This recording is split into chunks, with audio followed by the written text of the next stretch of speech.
क्या आप भी इस महीने एक नया स्मार्टफोन खरीदने की प्लानिंग कर रहे हैं? अगर हाँ तो थोड़ा रुक जाइए क्योंकि जुलाई 2026 टेक लवर्स के लिए बहुत बड़ा धमाकेदार और एक्साइटिंग महीना होने वाला है। इस महीने कंपनियों के बीच ऐसी टक्कर होने वाली है जो हमने पहले कभी नहीं देखी।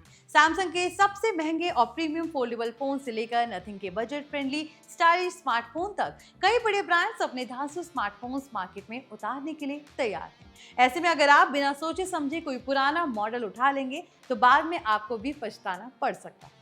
हेलो एवरीवन, मैं हूं मोहिनी और आप देख रहे हैं NBT tech on the go. आज मैं आपको बताने वाली हूं उन टॉप 3 स्मार्टफोन्स के बारे में जो इस जुलाई में इंडियन मार्केट में तहलका मचाने जा रहे हैं। तो चलिए इन अपकमिंग स्मार्टफोन्स के लीक्स के बारे में जानते हैं और वीडियो शुरू करते हैं। सबसे पहले बात करते हैं उस फोन की जिसका पूरी दुनिया में टेक लवर्स बहुत बेसब्री से इंतजार कर रहे हैं और वो है Samsung Galaxy Z Fold 8 ultra.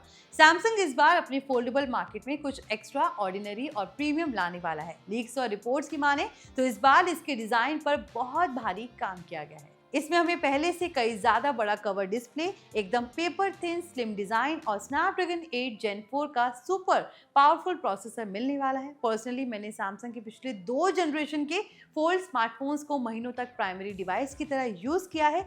मेरा सबसे बड़ा कंसर्न हमेशा की तरह इसकी क्रीज और इसके कैमरा को लेकर होता था, जो कि कंपनी की S अल्ट्रा सीरीज के मुकाबले थोड़ा पीछे रह जाता था। लेकिन इस बार गुड न्यूज ये है कि सैमसंग अपने इस फ्लैगशिप फोन में 200 मेगापिक्सल का मेन कैमरा और एक जबरदस्त पेरिस्कोप जूम लेंस दे रहा है। अगर इस फोन के प्रोज की बात करें तो इसका नया हिंज मैकेनिज्म डिस्प्ले की क्रीज को लगभग गायब कर देता है, जिससे कि वीडियो देखने और गेमिंग का मजा दोगुना हो जाता है। इसका सॉफ्टवेयर और बड़ी स्क्रीन पर मल्टीटास्किंग करने का एक्सपीरियंस इसे एक अल्टीमेट प्रोडक्टिविटी मशीन बनाता है, जहां आप एक साथ 3 ऐप्स बिना किसी लैग के चला सकते हैं। अब कॉन्स की बात करें तो इसका प्राइस जो हर बार की तरह आसमान छूने वाला है। उम्मीद है कि ये करीब 1.5 से 2 लाख रुपए के बजट में आएगा, जो हर किसी के बस की बात नहीं है। दूसरा कौन है कि इतनी भारी कीमत के बाद भी सैमसंग अपनी चार्जिंग स्पीड को 25 वॉट या 45 वॉट के आसपास ही सीमित रखता है, जो आज के जमाने में चाइनीज फोन्स की 120 वॉट स्पीड के सामने बहुत स्लो है।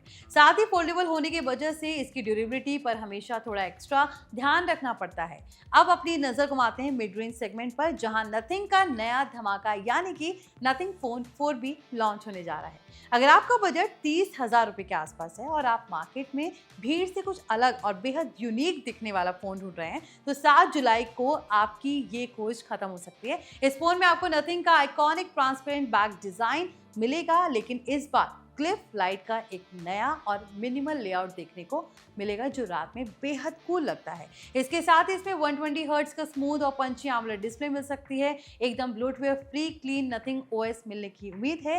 नथिंग के फोन्स के साथ मेरा पर्सनल एक्सपीरियंस हमेशा से बहुत ही स्मूथ और रिलायबल रहा है। नथिंग OS की सबसे बड़ी यूएसपी यही है कि इसमें आपको किसी भी तरह के फालतू के एड, स्पैम नोटिफिकेशंस या प्री इंस्टॉल घटिया ऐप्स देखने को नहीं मिलते, जो इस प्राइस रेंज के बाकी फोन्स में भरे होते हैं। क्लीन सॉफ्टवेयर ही इस फोन का सबसे बड़ा प्रो है। लेकिन अगर उसके कॉन्स की बात करें तो यहाँ भी आपको कुछ समझौते देखने को मिल सकते हैं। नथिंग के फोन्स का परफॉर्मेंस रोजमर्रा के काम के लिए बेस्ट है, लेकिन इनका कैमरा अक्सर लो लाइट या इंडोर फोटोग्राफी में थोड़ा स्ट्रगल करता है, जहां कलर्स थोड़े फेडेड या नॉइस से भरे होते हैं। दूसरी बड़ी दिक्कत आती है जो आज के यूजर्स को परेशान करती है, वो ये है कि नथिंग अपने बॉक्स में चार्जर नहीं देता, यानी आपको अलग से पैसे खर्च करके ओरिजिनल चार्जर खरीदना पड़ सकता है, जो आपके ओवरऑल बजट को थोड़ा बढ़ा देता है। इसके अलावा इसका ट्रांसपेरेंट बैक पैनल प्लास्टिक का होने की वजह से इस पर स्क्रैचेस बहुत जल्दी आ जाते हैं, इसलिए आपको बिना केस के इसे यूज करने में थोड़ा डर बना रहेगा। तीसरा और आखिरी बड़ा लॉन्च है iQOO का नया स्मार्टफोन। ये इसका नाम है iQOO Neo 10 Pro। iQOO की Neo सीरीज हमेशा से परफॉर्मेंस के मामले में पैसा वसूल रही है और ये नया फोन भी परफॉर्मेंस का असली मॉन्स्टर होने वाला है। इसमें आपको MediaTek या स्नैपड्रैगन का एकदम लेटेस्ट फ्लैगशिप किलर प्रोसेसर और सुपर स्मूथ 144 हर्ट्ज का रिफ्रेश रेट डिस्प्ले मिलेगा। अगर आप घंटों तक BGMI, फ्री फायर या कॉल ऑफ ड्यूटी जैसे heavy games high graphic settings पर खेलते हैं तो ये फोन आपके लिए एक परफेक्ट साबित हो सकता है। मेरे एक्सपीरियंस के अकॉर्डिंग iQOO के फोन्स का थर्मल मैनेजमेंट यानी कूलिंग सिस्टम बहुत तगड़ा होता है, जिससे कि लंबे समय तक गेमिंग करने के बाद भी फोन थ्रॉटल नहीं करता और ना ही हाथ में ज्यादा गर्म महसूस होता है।